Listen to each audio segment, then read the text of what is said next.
चलिए, तो आज का लेक्चर जो है हम लोग स्टार्ट करते हैं। तो देखिए, लास्ट लेक्चर आपका जो था वो इंग्लिश मीडियम वाले स्टूडेंट्स के लिए था, यानी जो भी चीज़ें हम लोगों ने सीखी थी वो पीजीटी वगैरह या कॉम्पिटिटिव एग्जामिनेशन जो भी होते हैं उनके लिए था, लेकिन बेसिकली उनका जो मीडियम था वो इंग्लिश था। आज का जो लेक्चर है बेसिकली हम लोग यूपी बोर्ड के लिए स्टार्ट कर रहे हैं, जो उन स्टूडेंट्स के लिए है जो हिंदी मीडियम प्रॉपर जी हैं, ठीक है ना। तो उसको आप देखिए और समझने का प्रयास कीजिए, क्योंकि जो इंग्लिश मीडियम जो क्लासेस थी पिछली, तो मैं भी उनको हो सकता है समझ में ना आई हो, क्योंकि वो प्रॉपरली उनका जो मीडियम है वो हिंदी है। तो आज की जो क्लास है, आज की क्लास में हम लोग चैप्टर पढ़ेंगे रासायनिक बलगतिकी, जिसको बोलते हैं केमिकल काइनेटिक, और इसको प्रॉपर हिंदी मीडियम में पढ़ेंगे और इसको बेसिक से स्टार्ट करके पूरे लेवल तक ले जाएंगे। और पिछली क्लास के जो लेक्चर है आपको 1-2 दिन में पूरा कॉन्जुगेटिव प्रॉपर्टी को इंक्लूड करके आपको वीडियोज़ में मिल जाएगा, ठीक है ना। तो चलो स्टार्ट करते हैं। आज हम लोग पढ़ते हैं रासायनिक बलगतिकी, ठीक है, यानी केमिकल काइनेटिक। तो देखिए, ये चैप्टर बहुत ही इंपॉर्टेंट है यूपी बोर्ड हिंदी मीडियम के लिए, या सीबीएसई भी हिंदी मीडियम जो स्टूडेंट हैं, तो हिंदी मीडियम के अकॉर्डिंग ये चैप्टर काफ़ी इंपॉर्टेंट है। तो इसको समझने के लिए कुछ चीज़ें हमें समझनी पड़ेंगी। चलिए उन सारी चीज़ों को बिल्कुल बेसिक से हम लोग इनको सीखने का प्रयास करते हैं। तो देखिए, सबसे पहले हमें ये समझना पड़ेगा इस चैप्टर्स में हमें क्या क्या पढ़ना है, और इस चैप्टर का ओरिजिन क्या है, या इस चैप्टर में हमें पढ़ना क्या होगा और ये चैप्टर क्यों पढ़ रहे हैं। देखिए कि जो रासायनिक बलगतिकी है ये काफ़ी फिजिकल केमिस्ट्री का काफ़ी इंपॉर्टेंट पार्ट है। रासायनिक बलगतिकी में हम लोग सीखते हैं किसी केमिकल रिएक्शंस के रेट के बारे में, यानी वेग के बारे में। वो जो भी केमिकल रिएक्शन है या जो भी रासायनिक अभिक्रिया है वो किस रेट से हो रही है, कितनी स्पीड से हो रही है। देखो, बहुत सीधा सा क्वेश्चन होता है कि अगर किसी पर्सन की हमें स्पीड पता करनी, या सपोज दैट ये मान लो कि कोई व्हीकल है, कोई आपका वैन या कुछ भी कार वगैरह कुछ भी हो सकती है, तो उसकी अगर कोई प्रॉपर स्पीड हो तो आप ये बोलते हो कि 80 किलोमीटर पर आवर, या मान लो 60 किलोमीटर पर आवर या मीटर पर सेकेंड, आप उसको किसी न किसी यूनिट से रिप्रेजेंट करते हो ना। रासायनिक बलगतिकी में क्या होता है कि जब कोई केमिकल रिएक्शन प्रोसीड करती है, तो जब कोई केमिकल रिएक्शन हो रही है, कोई रासायनिक अभिक्रिया हो रही है, तो उस दौरान उसकी स्पीड क्या रही होगी, है ना। यानी जब आपने दो अभिकारक लिए हैं, जो रिएक्टेंट लिए हुए हैं, तो जिस समय वो आपस में एक दूसरे से रिएक्शन कर रहे थे तो उनकी स्पीड क्या रही होगी। तो यहाँ पे मीटर पर सेकंड या किलोमीटर पर आवर में तो रिएक्शन होगी नहीं, यानी कोई ना कोई इसका यूनिट जरूर होगा जिससे वो केमिकल रिएक्शन प्रोसीड करती है। तो उस यूनिट के बारे में हमें सबसे पहले सीखना है, यानी सबसे पहली चीज़ हमें सीखना है अभिक्रिया का वेग। इसके बारे में हमें चीज़ों को समझना है। अभिक्रिया का वेग, देखिए बिल्कुल स्टार्टअप से आपको बता रहे हैं। अगर आप धीरे धीरे से इसको समझते जाएंगे तो आपको अभी ये सारी चीज़ें रासायनिक बलगतिकी की जो है वो समझ में आ जाएंगी। तो अभी हमने बताया कि इस स्पीड इसमें नहीं होगी, तो फिर क्या स्पीड रही होगी। तो देखिए, अभिक्रिया का वेग के अकॉर्डिंग क्या होती है अभिक्रिया, समझिए ज़रा। एग्जाम्पल के लिए अगर मान लो A+B, इन दोनों अभिकारक ने, जिसको रिएक्टेंट बोलते हो, अगर आपस में इन्होंने रिएक्शन करके किसी प्रोडक्ट का फॉर्मेशन किया, ठीक है, तो यहाँ पे जो लेफ्ट साइड देते हैं इनको बोलते हैं हम लोग अभिकारक, ठीक है। इंग्लिश में रिएक्टेंट बोला जाता है, प्रोडक्ट का मतलब इनको हम लोग बोलते हैं उत्पाद, ठीक है। यानी इनकी रिएक्शन होगी तो ये बनेगा, लेकिन किस स्पीड से क्या बनेगा, कितना बनेगा, इसको हम कैसे पता करेंगे। देखिए, सपोज दैट आप ये समझो कि इसके 10 मोल हमने स्टार्टअप से लिए, ठीक है ना, और इसके भी 10 मोल हमने स्टार्टअप में लिए, ठीक है। तो जब 10 मोल स्टार्टअप में इसके लिए, 10 मोल स्टार्टअप में इसके लिए, अगर हम ये आपसे कहें कि ये जो रिएक्शन है ये 2 मोल पर लीटर, ये कंसंट्रेशन है, पर सेकेंड के हिसाब से रिएक्शन हो रही है, इसका मतलब 2 मोल पर लीटर ये कंसंट्रेशन की यूनिट है पर सेकेंड, तो आप बोलोगे कि 5 सेकेंड में आपस में रिएक्शन करके प्रोडक्ट का फॉर्मेशन कर देंगे। क्यों? 2 मोल पर लीटर पर सेकेंड, 1 सेकेंड के हिसाब से इसके 2 मोल प्रोडक्ट में कन्वर्ट हो रहे हैं, इसका मतलब इसके भी 2 मोल हर सेकेंड प्रोडक्ट में कन्वर्ट हो रहे हैं। तो इसका मतलब 5 सेकेंड बाद, यानी आफ्टर 5 सेकेंड जितना भी आपका प्रोडक्ट बनेगा, यहाँ आपका अभिकारक में कुछ नहीं बचेगा, क्योंकि 5 सेकेंड में ये दोनों आपस में रिएक्शन करके प्रोडक्ट में बदल जाएंगे। इसका मतलब जो अभिक्रिया का वेग है, यहाँ हमें एक यूनिट मिला अभिक्रिया के वेग का, जिसको हमने कहा मोल प्रति लीटर। ये तो कंसंट्रेशन का यूनिट है पर सेकेंड। ये पर सेकेंड भी हो सकता है, पर मिनट भी हो सकता है, पर आवर भी हो सकता है, इवन पर ईयर भी हो सकता है, क्योंकि जो रेडियो एक्टिव डीके वगैरह होता है ना, उसमें विघटन जो रेडियो एक्टिव एलिमेंट्स का होता है उसमें ईयर्स में चलता है वो, ठीक है ना। तो कुछ भी हो सकता है। तो अभिक्रिया का वेग, अब इसकी डेफिनेशन क्या बनेगी, देखिए अभिक्रिया का वेग डिफाइन करने की सीधी सीधी डेफिनेशन है कि जो अभिकारक पदार्थों का सांद्रण है वो समय के साथ परिवर्तित होना चाहिए, इसे बोलते हैं अभिक्रिया का वेग। यानी अभिकारक पदार्थों का सांद्रण जो वैल्यू है, जो इनकी मात्रा है, वो समय के साथ परिवर्तित हो जाए तो उसे हम एक्सप्लेन करते हैं अभिक्रिया का वेग के थ्रू। इसको हम एक्सप्लेन करते हैं dx/dt से, dx/dt, यानी x अमाउंट में जो भी चेंज आएगा टाइम इंटरवल के रेस्पेक्ट में, उसको dx/dt से रिप्रेजेंट करते हैं, ठीक है ना। अब किसी रिएक्शन में अगर कोई रिएक्शन हमें गिवन है तो उसमें हम अभिक्रिया का वेग किस तरह से निकालेंगे, या उसके लिए हम वेग समीकरण जो लिखना है वो किस तरह से लिखेंगे, वो हम एक्सप्लेन करते हैं, ठीक है ना। तो देखिए किसी भी अभिक्रिया का वेग समीकरण लिखने का क्या तरीका होता है, बहुत आसान है, एक बार समझ लीजिए, समझ में आ जाएगा। जैसे a प्लस बी और यहाँ सपोज दैट प्रोडक्ट बना c प्लस डी, मान लो दो प्रोडक्ट बने हुए, इसका हमें वेग समीकरण लिखना है। तो इसका वेग समीकरण लिखने का क्या तरीका है, यहाँ आप लिखेंगे d/dt कंसंट्रेशन ऑफ a, ठीक है, फिर लिखेंगे equal d/dt concentration of b। लेकिन एक चीज़ आपको ध्यान में रखनी है, यहाँ पे जब ये डिसअपियर होगा तब ये फॉर्म होगा। इसका मतलब जहाँ जहाँ इनके डिसअपियर होने का रेट है या जहाँ जहाँ इनके विलुप्त होने की दर है वहाँ नेगेटिव साइन लगाना मत भूलिएगा। ये डिसअपियर हो रहे हैं, ये विलुप्त हो रहे हैं, और आगे जहाँ जहाँ प्रोडक्ट बन रहा है वहाँ वहाँ आपको पॉजिटिव साइन के साथ प्रोडक्ट को लिखना है। ये जो पॉजिटिव और निगेटिव साइन आप यूज़ कर रहे हो इसका मैथमेटिकल कोई यूज़ नहीं है, केवल ये पॉजिटिव और निगेटिव साइन इस बात को बताता है कि यहाँ पे ये जो रिएक्टेंट हैं ये विलुप्त होते हैं, यानी ये ख़त्म हो जाते हैं, और हमारा जो इधर इस साइड पर राइट साइड पर जो बना हुआ है उत्पाद, उनका फॉर्मेशन होता है, वो बनते हैं, उनका निर्माण होता है। इसी वजह से ये पॉजिटिव साइन केवल रेट ऑफ फॉर्मेशन को बताते हैं, यानी बनने की दर को बताते हैं, और ये निगेटिव साइन उसके डिसअपियर होने की दर या विलुप्त होने की दर को बताते हैं। इसका मतलब किसी न्यूमेरिकल में अगर विलुप्त होने की दर हमें गिवन करा रहा है और फॉर्मेशन का रेट पूछ रहा है या बनने की दर पूछ रहा है तो विद निगेटिव साइन वो वैल्यू रखेंगे आप लोग, ये चीज़ ध्यान रखना, ठीक है। तो ये तो एक सिंपल रिएक्शन के लिए वेग समीकरण लिखना है। चलिए कोई और रिएक्शन लिखते हैं, फिर उसका वेग समीकरण लिखते हैं। देखिए जरा, N2 + 3H2 ये गैसेस स्टेट में है और यहाँ 2NH3 का फॉर्मेशन हो गया, और इसके लिए हमें रेट इक्वेशन यानी वेग समीकरण को ड्रॉ करना है। देखिए वेग समीकरण कैसे लिखेंगे, बहुत आसान है।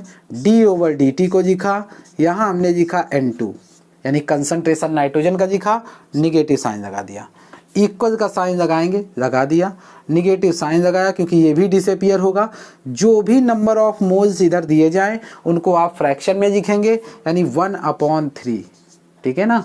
तो d/dt और इधर कंसंट्रेशन हमने लिखा H2 का। यहाँ आप ये ध्यान रखना जो भी नंबर ऑफ मोल्स हों उसको फ्रैक्शन में कन्वर्ट करके ही लिखना है आपको। इक्वल का साइन फिर से लगाया, प्रोडक्ट फॉर्मेशन होगा, पॉजिटिव साइन लगाएंगे, 1/2 d/dt ऑफ NH3। यहाँ पे इस तरह से हम किसी केमिकल रिएक्शन के लिए वेग समीकरण या रेट इक्वेशन ड्रॉ करेंगे, ठीक है ना।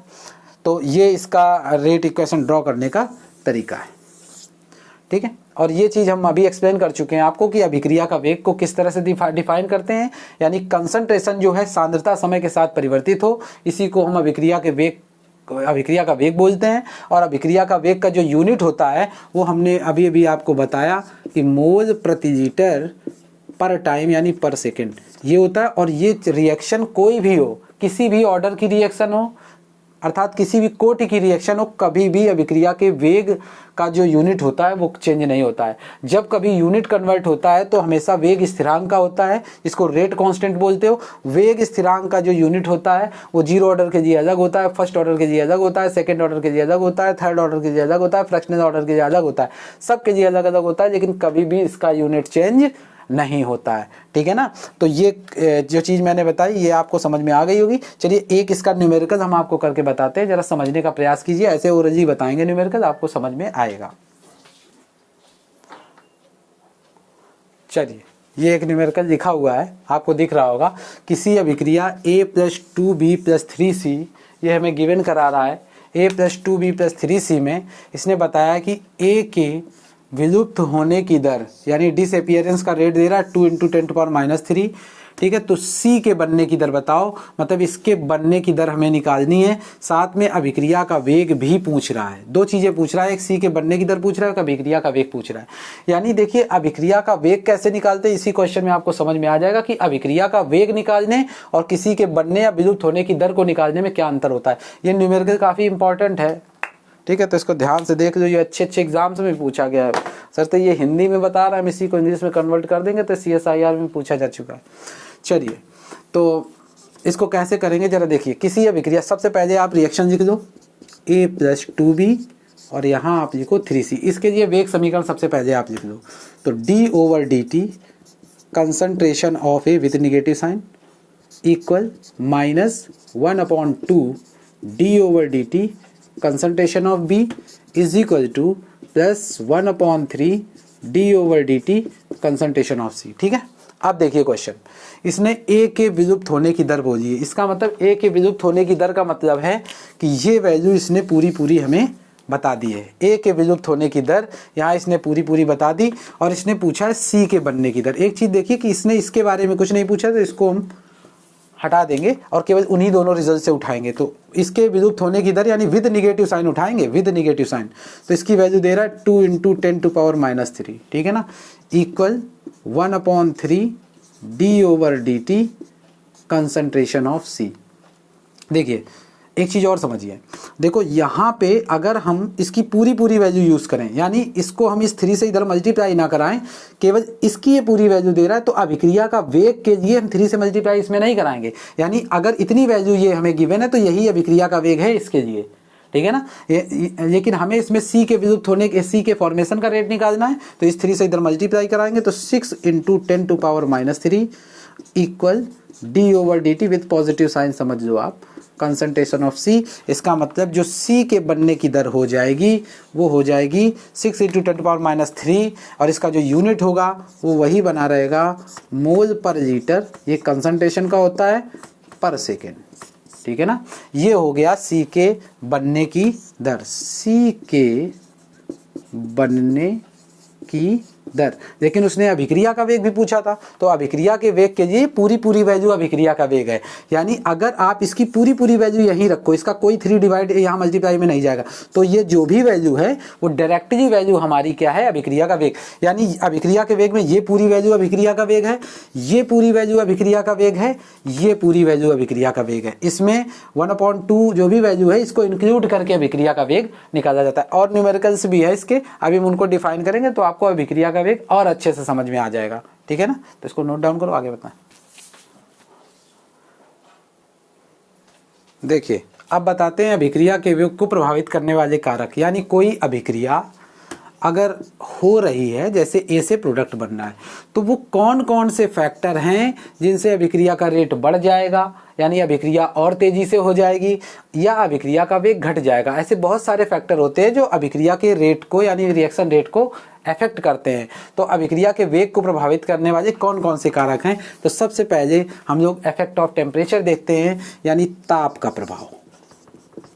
ताप का प्रभाव देखिए ऐसे समझो आप कि अगर कोई रिएक्शन मान लो बंद किसी क्लोज वेसल में हो रही है, किसी बंद बर्तन में ये रिएक्शन कराई जा रही है ठीक है ना। तो देखो ये रिएक्शन हो रही है, इसमें दोनों पार्टिकल है A और B, दोनों के पार्टिकल आपस में रिएक्शन कर रहे हैं। इन केस अगर आप इसमें ताप बढ़ा दें, ताप वृद्धि, यानी आप इसमें ज़्यादा हीट प्रोवाइड कर दें, तो होगा क्या। देखिए जब आप इसमें ताप बढ़ाओगे तो ताप बढ़ाने पर होगा क्या, जब आप टेम्परेचर बढ़ाते हो तो इनके नंबर ऑफ कोलिजन बढ़ जाते हैं, यानी इनके मॉलिक्यूल जो इसके अंदर है वो ज़्यादा तेज से टक्कर करने लगते हैं। आगे आपको एक हम पढ़ाएंगे कोलिजन थ्योरी, जिसको बोलते हैं टक्कर सिद्धांत, उसके थ्रू रिएक्शन का रेट किस तरह से बढ़ता है सब डिस्कस करेंगे। तो यहाँ पर्टिकुलर देखिए ताप वृद्धि पर क्या होगा, इनके नंबर ऑफ कोलिजन जो होंगे, इनके जो आपस में रिएक्टेंट या अभिकारक आपस में जो रिएक्शन कर रहे हैं ना, इनका कोलिजन बढ़ जाएगा, इनकी टक्कर बढ़ जाएगी, और टक्कर बढ़ने से उनकी काइनेटिक एनर्जी बढ़ जाएगी, यानी गतिज ऊर्जा बढ़ जाएगी उन कणों की जो आपस में रिएक्शन करने के लिए इस वेजेज में दिए गए हैं। इससे क्या होगा, अभिक्रिया का वेग भी बढ़ जाएगा। लेकिन क्वेश्चन यहाँ पे ये है, ये तो क्लियर हो गया कि ताप वृद्धि से अभिक्रिया का वेग बढ़ेगा, बट क्वेश्चन ये है कि अभिक्रिया का वेग कितना बढ़ेगा। अगर सपोज दैट कोई रिएक्शन पहले हो रही है और हम उसके ताप को कितना बढ़ाएं कि अभिक्रिया का रेट कितना बढ़े, मतलब 2 गुना हो जाएगा, 3 गुना हो जाएगा, 16 गुना हो जाएगा, कितने टाइम बढ़ेगा, तो उसके लिए एक फॉर्मूला दिया गया है जिससे हम अगर पहले का रेट पता हो हमें और टेम्परेचर पता हो कितने से कितने का चेंज किया गया है, तो उस सिचुएशन पर आप टेम्परेचर चेंज से ही ये बता सकते हो कि कितना अभिक्रिया का जो वेग होगा वो बढ़ेगा। इस फॉर्मूले को ध्यान से देखना है, कॉम्पिटिटिव एग्जाम में भी पूछा जाता है। तो फॉर्मूला क्या है, फॉर्मूला बहुत थोड़ा सा है, R = R0 into 5 to the power delta T/10, ये फॉर्मूला है। अब देखिए इस फॉर्मूले में जो चीज़ें हैं वो क्या क्या एक्सप्लेन करती हैं। देखिए यहाँ हमने एक टर्म यूज़ किया है फाई, जो फाई होता है इसको टेम्परेचर कॉफिशिएंट बोलते हैं, हिंदी में इसको बोलते हैं ताप गुणांक।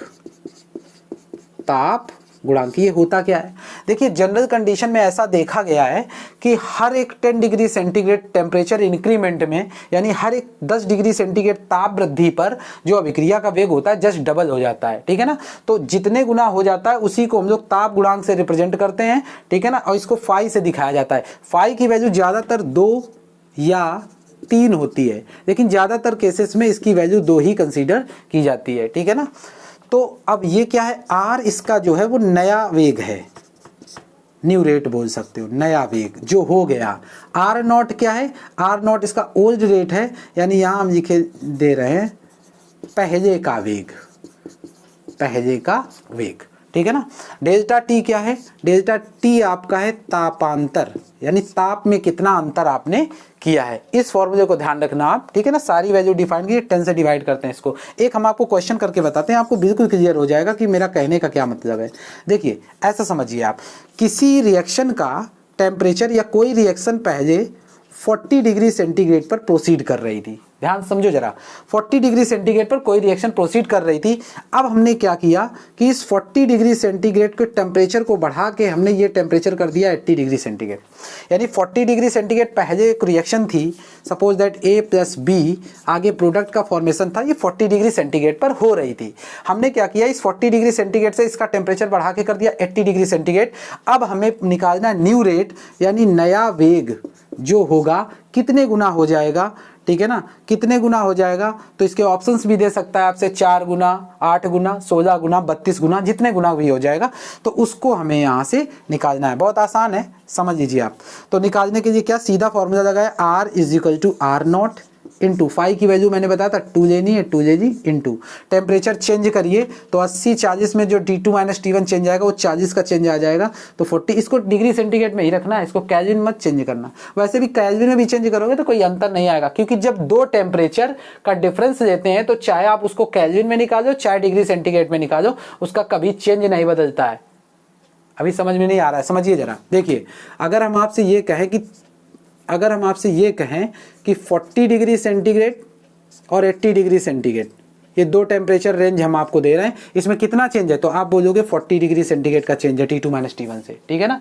इसी तरह से अगर आप इसको 40 + 273, 3 4 11 1 2 1 3 313 ये बनेगा, और उसको 80 को चेंज करो तो 273 और ये 80 3 7 15 2 1 3 353 ये बनेगा। जरा 353 और 313 का डिफरेंस जरा चेक करो आप, 353 और 313 0 40, कितना आया, 40 ही आएगा। इसका मतलब ये कि अगर दो टेम्परेचर का डिफरेंस हम निकाल रहे हैं तो उसको डिग्री सेंटीग्रेड में आप निकालो या केल्विन में निकालो, वो एक ही डिफरेंस एक ही आता है, ठीक है ना। तो ये दो पावर हमने लगाया 40 और नीचे इधर रख दिया 10, 0 0 कैंसिल किया, R0 × 2 to the power 4, 2 दूनी 4 दूनी 8 दूनी 16, इसका मतलब 16 R0, यानी R = 16 R0। इसका मतलब जो नया रेट होगा वो कितने गुना हो जाएगा, 16 गुना हो जाएगा, ठीक है ना। समझ में आ गया होगा। चलिए एक इसका प्रॉब्लम हम लोग वो करते हैं जिसमें ताप को घटाते हैं हम, फिर देखते हैं तब उसका वेग कितने गुना घटेगा, क्योंकि देखिए जब ताप बढ़ाओगे तो वेग बढ़ेगा, ताप घटाओगे तो वेग घटेगा। लेकिन क्वेश्चन यहाँ ये है कि जब घटेगा तो कितने टाइम घटेगा, पहले का कितने टाइम्स हो जाएगा या पहले का कितने टाइम रिड्यूस होगा वो, तो उसको हम लोग देखते हैं। ये समझ में आ गया होगा आपको। चलो एक न्यूमेरिकल उसका करते हैं। तो चलिए एक न्यूमेरिकल हम लोग करते हैं। क्वेश्चन है, अब आप समझिए, जैसे एक कोई रिएक्शन है A प्लस बी और यहाँ प्रोडक्ट, ये घटाने वाला प्रोसेस समझ लो, क्योंकि बढ़ाने वाला ही अक्सर पूछा जाता है, कभी कभी वो घटाने वाला पूछ देता है। तो हमेशा क्वेश्चन में ये आप गलती कर देते हो, आप ये समझ के चलते हो कि ये इंक्रीमेंट वगैरह का पूछ रहा है, लेकिन वो डिक्रीमेंट का पूछता है। तो जब टेम्परेचर घटाओगे तो जो काइनेटिक एनर्जी होगी उन एंटिटीज़ की, जो आप किसी बंद बर्तन में जो रिएक्शन कराने के लिए अभिकारक ले रहे हो, उनकी काइनेटिक एनर्जी में फ़र्क पड़ेगा, यानी उनके कोलिजन में फ़र्क पड़ेगा, उनका कोलिजन स्लो हो जाएगा, उनकी टक्कर स्लो हो जाएगी, उनकी गतिज ऊर्जा स्लो हो जाएगी, और गतिज ऊर्जा जब स्लो हो जाएगी तो रिएक्शन रेट डिक्रीज कर जाएगा, यानी घट जाएगा। कैसे घटेगा वो देखिए। अब आप ये समझिए कि कोई रिएक्शन 80 डिग्री सेंटीग्रेड पर प्रोसीड कर रही थी, यही रिएक्शन है, सिंपली 80 डिग्री सेंटीग्रेड पर हो रही थी। अब हमने किया क्या, इसके टेम्परेचर को घटा के हमने यहाँ 40 डिग्री सेंटीग्रेड कर दिया, ठीक है। वही क्वेश्चन है, बशर्ते हमने उस क्वेश्चन को रिवर्स कर दिया। अब हमें पूछ रहा है कि भाई बताओ न्यू रेट क्या होगा, यानी नया वेग क्या होगा। तो देखिए एक चीज़ आप दिमाग में पहले ही रखिए कि जब आप टेम्परेचर घटाओगे तो रिएक्शन रेट हमेशा घटेगा। इस चीज़ को बिल्कुल माइंड मेकअप कर दो आप पहले से, कि जब टेम्परेचर बढ़ाओगे तो रिएक्शन रेट बढ़ेगा और जब टेम्परेचर घटाओगे तो रिएक्शन रेट घटेगा। लेकिन क्वेश्चन यहाँ ये है कि घटेगा तो कितना घटेगा, उस चीज़ को आप समझिए ज़रा। तो देखिए R is equal to R0 into delta T, यानी 2 टू दी पावर। अब डेल्टा टी में T2 माइनस T1, पहले इतना था बाद में इतना हो गया, 40 माइनस 80, लगभग में माइनस 40 मिलेगा यहाँ पे आपको, माइनस 40 नीचे 10 मिलेगा, ये वैल्यू कैंसिल करोगे। अब देखिए R0 into 2 to the power minus 4, यानी 1/2 टू दी पावर 4।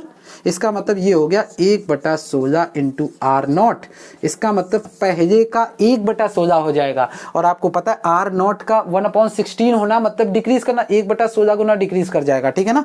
तो ये क्वेश्चन है डिक्रीज करने का। ऐसे बहुत सारे क्वेश्चन जेई वगैरह में पूछे जाते हैं जो ऑप्शन बेस पर होते हैं। हालांकि यूपी बोर्ड में कभी उसने इस तरह का क्वेश्चन नहीं पूछा, ना ही जो जनरल किताबें यूपी बोर्ड की हैं उसमें ये फॉर्मूला उसने दिया हुआ है, ठीक है ना। थोड़ा बहुत एनसीईआरटी में इसको डिस्कस किया गया है, तो वो अच्छी बुक है आपकी, तो इस तरह से इसको आप कर सकते हैं, ठीक है ना। इसके बाद ये तो पहली चीज हमने बताई कि अभिक्रिया के वेग को कौन कौन सी चीजें प्रभावित करती हैं, और उसमें हमने ताप का प्रभाव देखा।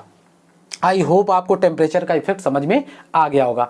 चलिए अब हम लोग देखते हैं कंसंट्रेशन का क्या इफेक्ट पड़ता है, यानी इनकी सांद्रता घटाने और बढ़ाने का क्या इफेक्ट पड़ता है। देखिए जब सांद्रता को हम घटाते बढ़ाते हैं तो उसके लिए जो भी उसमें इफेक्ट पड़ता है उसके लिए हमें एक नया टॉपिक सीखना पड़ेगा, यानी उसके लिए एक हमें नया जो है कॉन्सेप्ट सीखना पड़ेगा, जिसको बोलते हैं अभिक्रिया की कोटि, जो सबसे इंपॉर्टेंट काइनेटिक का टॉपिक है, यानी रासायनिक बलगतिकी का सबसे महत्वपूर्ण जो टॉपिक है उसका नाम है अभिक्रिया की कोटि। तो अभिक्रिया की कोटि क्या होती है, चलिए उस अभिक्रिया की कोटि को सीखते हैं, उसके बाद हम ये जो कंसंट्रेशन का इफेक्ट है उसको सीखेंगे। देखिए तो अगला टॉपिक है अभिक्रिया की कोटि। अभिक्रिया की कोटि, अब देखिए इसमें ज़्यादा थ्योरी तो हम लिखेंगे नहीं, आप समझ लो, बहुत अच्छी चीज़ है, आप बुक से वगैरह थ्योरी वगैरह लिख सकते हैं, लेकिन आपको समझ में आ जाएगा ये। देखिए अभिक्रिया की कोटि क्या है, ऐसे समझते हैं। देखिए A plus B is equal to, यहाँ पे हमने बनाया प्रोडक्ट, ठीक है, सीधी सीधी बात है। ये हमारे क्या हैं, अभिकारक हैं, और ये हमारा क्या है, उत्पाद है। देखिए इसमें अभिक्रिया की कोटि कहाँ है, तो अभिक्रिया की कोटि की परिभाषा के लिए हम लोग ये बोलते हैं अभिकारक अणुओं की वह संख्या जिसकी सांद्रता समय के साथ परिवर्तित होती है, उसे हम बोलते हैं अभिक्रिया की कोटि। यानी इसका मतलब क्या है, इसका मतलब समझो आप जरा। यहाँ हमने इसके 10 मोल लिए और यहाँ हमने इसके भी 10 मोल लिए, ठीक है ना। इन दोनों को हमने रिएक्शन करने के लिए फ्री छोड़ा। अब हमने कुछ समय बाद इसको ऑब्जर्व किया, और ऑब्जर्व करने पर हमने ये देखा कि कुछ समय बाद, टी समय बाद जितना भी मिला, हमें ये 5 मोल मिले और ये भी 5 मोल मिले। इसका मतलब जितने समय बाद भी हमने देखा इसके 5-5 मोल बचे, इसका मतलब इनके 5-5 मोल ने आपस में रिएक्शन करके प्रोडक्ट का फॉर्मेशन कर दिया। इसका मतलब अभिक्रिया का जो वेग है वो इन दोनों पर निर्भर कर रहा है। ध्यान से समझिएगा, अभिक्रिया का जो वेग है इन दोनों पर निर्भर कर रहा है। अगर कितने भी समय बाद हम देखते 10 मोल हमने लिए और 10 मोल का 10 मोल ही रहता और ये हमारा प्रोडक्ट में बदल जाता, यानी ये 10 मोल से 5 मोल बचता, 4 मोल बचता, 6 मोल बचता, जितना भी बचता, इसके कंसंट्रेशन पर कोई चेंज ना आता, तो इसका मतलब होता कि अभिक्रिया का जो वेग है वो इस पर डिपेंड नहीं कर रहा है, बल्कि अभिक्रिया का वेग इस पर डिपेंड कर रहा है। तो अभिकारक अणुओं की वह संख्या जिसका सांद्रण समय के साथ परिवर्तित होता है। अगर समय के साथ केवल इसका सांद्रण परिवर्तित होता है तो आपका फर्स्ट ऑर्डर रिएक्शन है, जिसको आप प्रथम कोटि की अभिक्रिया बोलते हो। और अगर समय के साथ इन दोनों का सांद्रण चेंज हो रहा है तो वो द्वितीय कोटि की अभिक्रिया होगी। क्यों? क्योंकि कुछ समय बाद दोनों का सांद्रण चेंज हो रहा है। समय जैसे जैसे बढ़ रहा है दोनों का कंसंट्रेशन चेंज हो रहा है, तो अभिक्रिया का वेग दोनों पर निर्भर कर रहा है। तो अभिक्रिया का वेग अगर एक पर निर्भर करेगा तो इसकी जो अभिक्रिया की कोटि होगी वो फर्स्ट होगी, यानी फर्स्ट ऑर्डर रिएक्शन होगी, प्रथम कोटि की होगी। और अगर दोनों पर निर्भर कर रहा है तो अभिक्रिया सेकंड ऑर्डर होगी, यानी द्वितीय कोटि की होगी। और अगर किसी पर निर्भर नहीं कर रहा है तो वो आपकी जीरो ऑर्डर रिएक्शन हो जाएगी। ठीक है ना, ये होती है अभिक्रिया की कोटि। लेकिन अब यहाँ एक समस्या है हम लोगों के पास कि हमें इस बात का अंदाजा कैसे होगा कि अभिक्रिया की कोटि किस पर निर्भर कर रही है या किस पर निर्भर नहीं कर रही। यानी अगर हम आपको एक रिएक्शन दे दें A+B = प्रोडक्ट, अब हम आपसे पूछे कि भाई इसका ऑर्डर क्या होगा, तो देखिए इसका ऑर्डर क्या होगा ये आप कभी नहीं बता पाओगे। ठीक है ना, क्यों नहीं बता पाओगे? क्योंकि अभी आपको ये पता ही नहीं है कि इसका सांद्रण समय के साथ परिवर्तित हो रहा है या नहीं हो रहा है, इसका सांद्रण समय के साथ परिवर्तित हो रहा है या नहीं हो रहा है, तो आप कभी नहीं बता। अगर हम आपको ये बता दें कि भाई इसका और इसका दोनों का सांद्रण समय के साथ परिवर्तित हो रहा है, अब आप ऑर्डर बताइए, तब आप ऑर्डर 1 मिनट में बता दोगे कि इसका ऑर्डर सेकंड होगा। क्यों? क्योंकि आपको ये पता चल गया कि दोनों का जो सांद्रण है वो समय के साथ परिवर्तित हो रहा है। ठीक है ना। लेकिन अगर आपको ये क्वेश्चन दिया गया, आपसे पूछा गया इसका ऑर्डर क्या है, तो अगर आपने बताया फर्स्ट ऑर्डर, अभिक्रिया का सांद्रण केवल इस पर निर्भर कर रहा था, तो जो भी क्वेश्चन आपसे पूछता है अगर उसने आपसे ये कह दिया नहीं अभिक्रिया का सांद्रण इस पर भी निर्भर कर रहा था, तो ये आपको पहले से पता नहीं होगा। इसी वजह से जो अभिक्रिया की कोटि निकालने का तरीका होता है वो टोटली एक्सपेरिमेंटल है। ठीक है ना, without experiment we can not जज द ऑर्डर ऑफ रिएक्शन। हम ऑर्डर ऑफ रिएक्शन को बिना किसी प्रयोग के ज्ञात नहीं कर सकते। हाँ, 2 तरीके हैं। देखिए, या तो इसके डेटा दिए जाएं, उन डेटा को सॉल्व करके अभी हम फॉर्मूला बताएंगे, आप अभिक्रिया की कोटि को आसानी से निकाल सकते हो। या इसके अलावा एक और तरीका है। वो तरीका क्या है? वो तरीका है लर्निंग हैबिट। इसका मतलब अगर आपने पहले से याद कर रखा है उस अभिक्रिया की कोटि क्या है। ठीक है, सपोज दैट आपको N2+3H2 2NH3 है, या स्टेरिफिकेशन का एसिड की प्रेजेंस पे स्टेरिफिकेशन जो होता है वो फर्स्ट ऑर्डर होती है, बेस की प्रेजेंस पर जो होता है वो सेकंड ऑर्डर होता है स्टेरिफिकेशन। अगर आपको ये पहले से लर्न है, पहले से याद है, जीरो ऑर्डर की रिएक्शंस के एग्जांपल, फर्स्ट ऑर्डर की रिएक्शन के एग्जांपल, और वही डिटो एग्जांपल आपसे पूछ दिए जाते हैं, तो आप केवल लर्निंग हैबिट के अकॉर्डिंग बता सकते हो। बाकी आप किसी भी क्वेश्चन को देख के अगर आपको याद भी नहीं है और आपको डेटा भी नहीं दिए गए, तब आप कभी भी ऑर्डर नहीं बता सकते हो। और ऑर्डर आप एक तरह से और बता सकते हो, अगर इसमें हम वेग स्थिरांक, अभी हम एक के वैल्यू यूज करेंगे जिसको वेग स्थिरांक बोलते हैं, अगर उसका यूनिट दिया गया है तब भी आप उस अभिक्रिया की कोटि आसानी से बता सकते हो, उसकी यूनिट को देखकर ही बता सकते हो आप। ठीक है ना। तो चलिए, ये हमने अभिक्रिया की कोटि के बारे में बताई। अभिक्रिया की कोटि होती क्या है, तो इसकी डेफिनेशन सीधी सीधी बनेगी कि अभिकारक अणुओं की वह संख्या जिसका सांद्रण समय के साथ परिवर्तित होता है। तो ये अभिकारक अणु हैं, अगर इनका सांद्रण समय के साथ परिवर्तित हो रहा है, सांद्रण का मतलब इनकी जो वैल्यू है वो समय के साथ चेंज हो, तो इस अभिक्रिया का जो टोटल हो जाएगा वो क्या हो जाएगा, आपका बन जाएगा अभिक्रिया की कोटि। एक क्वेश्चन से इसको समझाते हैं, क्वेश्चन से नहीं, एक पूरा डिराइव करके इसको दिखाते हैं। देखिए, सपोज दैट आप ऐसे समझिए कि एक हमने यहाँ रिएक्शन की Ma+NB और यहाँ हमने बना दिया प्रोडक्ट। ठीक है ना, ये हमने बना दिया। ठीक, ऐसे आप समझो। तो देखिए, अगर हम इसमें रेट लॉ अप्लाई करें, रेट लॉ क्या होता है, फर्स्ट ईयर की क्लास में आपने एक रूल पढ़ा होगा, लॉ ऑफ मास एक्शन। ठीक है ना, ये गुल्डबर्ग और वागे ने दिया था। ये लॉ ऑफ मास एक्शन जो होता है, इसमें ये बताया गया था कि अगर किसी अभिक्रिया में अभिकारक पदार्थ भाग ले रहे हैं तो अभिक्रिया का वेग उनके सक्रिय द्रव्यमान के गुणनफल के समानुपाती होता है। वो होता क्या है वो देखिए बेसिकली, तो dx/dt जो अभिक्रिया का वेग होता है डायरेक्टली प्रोपोर्शनल होता है इनके कंसंट्रेशन के। तो कंसंट्रेशन ऑफ A, यानी जो भी यहाँ पे ये आपका स्टाइकियोमेट्रिक होती है पावर में आती है m, और यहाँ B, आप एक बार उसको देख लेना, जो लॉ ऑफ मास एक्शन है यानी द्रव्य अनुपाती क्रिया का नियम, आपको समझ में आ जाएगा।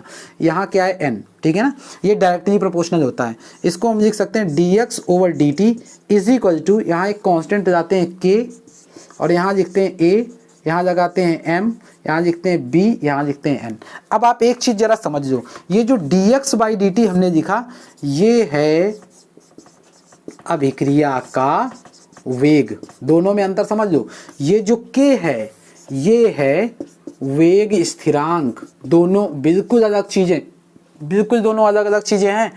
अभिक्रिया का वेग हम पीछे डिस्कस कर चुके हैं। अभिक्रिया के वेग का जो यूनिट होता है वो कभी भी चेंज नहीं होता है, चाहे ऑर्डर जो भी बना रहे, चाहे कोटि कोई भी हो, लेकिन वेग स्थिरांक की जो वैल्यू होती है वो हर कोटि के हिसाब से चेंज हो जाती है। अब देखिए ये हमने रख दिया। अब इसमें ऑर्डर ऑफ रिएक्शन यानी अभिक्रिया की कोटि कहाँ है। अब जो पावर आप देख रहे हो m और n, तो अगर हम अभिक्रिया की कोटि लिखें, यहाँ हम लिखे दे रहे हैं, अगर हम यहाँ लिखें अभिक्रिया की कोटि, तो अभिक्रिया की कोटि जो होगी वो हो जाएगी m प्लस n। यही पावर, इसी पावर का एडिशन जो होता है वो अभिक्रिया की कोटि होती है। तो अगर m प्लस n की वैल्यू 0 है तो इसको हम बोलेंगे जीरो ऑर्डर रिएक्शन, यानी शून्य कोटि की अभिक्रिया। क्या बोलेंगे? शून्य कोटि। अगर इसकी वैल्यू 1 है, 1 कब होगी? जब एक 0 होगा। तो अगर 1 है तो इसको हम लोग बोलेंगे प्रथम कोटि अभिक्रिया। अगर m प्लस n 2 है तो इसको बोलेंगे हम लोग द्वितीय कोटि अभिक्रिया। अगर ये 3 है तो तृतीय कोटि अभिक्रिया। इसके बाद कुछ फ्रैक्शनल ऑर्डर भी होते हैं, लेकिन हायर ऑर्डर ज़्यादा कंसीडर 3 के बाद नहीं होते हैं। उसका रीज़न ये होता है क्योंकि जब आप ज़्यादा इसमें मॉलिक्यूल बढ़ाते हो तो उनका कोलिजन इफेक्टिव नहीं होता है। इस वजह से जो हायर ऑर्डर होते हैं वो कंसीडर नहीं किए जाते हैं, ठीक है ना। वो अच्छे से कोलाइड नहीं कर पाते हैं, यानी उसमें प्रोडक्ट फॉर्मेशन अच्छे से नहीं होता है, ठीक है ना। तो ये आपका अभिक्रिया की कोटि के बारे में जो हमने चीज़ें बताई, आई होप आपको समझ में आई होंगी। तो अब हम लोग क्या करते हैं, ये तो आप सीख गए अभिक्रिया की कोटि क्या होती है। अब हम लोग क्या करते हैं, एक एक करके सारे डेरिवेशन पढ़ेंगे, ठीक है ना। यानी शून्य कोटि क्या होता है, प्रथम कोटि क्या होता है, द्वितीय कोटि क्या होता है। तो बोर्ड के हिसाब से, यूपी बोर्ड के हिसाब से हम जीरो और फर्स्ट केवल कवर करेंगे। बाकी जो कॉम्पिटिटिव एग्जाम के लिए इंग्लिश मीडियम के लेक्चर हैं उसमें हम आपको first order, zero order, third order, even fractional order भी कंसीडर करना बताएंगे। तो बोर्ड के लिए जितनी चीजें हैं वो हम केवल इसमें डिस्कस करेंगे। तो आइए अगला टॉपिक हम लोग स्टार्ट करते हैं, जिसमें हम लोग चीजें पढ़ेंगे शून्य कोटि अभिक्रिया के वेग स्थिरांक के लिए व्यंजक कैसे प्राप्त किया जाता है, ठीक है ना। और विद न्यूमेरिकल इसको डिस्कस करते चलेंगे हम लोग, ठीक है ना। क्योंकि जब हम लोग वेग स्थिरांक का व्यंजक निकालेंगे तो उसके बाद इसका टी हाफ से रिलेशन भी निकालना पड़ेगा, यानी अर्धआयुकाल से ये वेग स्थिरांक किस तरह से कोरिलेटेड है, जीरो ऑर्डर में, फर्स्ट ऑर्डर में और आपका सेकंड ऑर्डर में जो भी चीज़ें होंगी तो उसको डिस्कस करेंगे, ठीक है ना। तो इसको आप पढ़ते रहिए अच्छे से, क्योंकि बोर्ड एग्जाम जो भी जिस डेट पर होंगे वो आपको खुद ही बता दिया जाएगा, ऑफिशियली वेबसाइट के थ्रू आपको पता चल जाएगा। तो आप स्टडी करते रहिए। और जो लोग इसको डिस्कस कर चुके हैं, क्योंकि ज़्यादातर स्टूडेंट इसको डिस्कस कर चुके होंगे, तो वो एक बार फिर से इसको रिवाइज कीजिए अच्छे से, ठीक है। तो चलिए अगला टॉपिक हम लोग स्टार्ट करते हैं।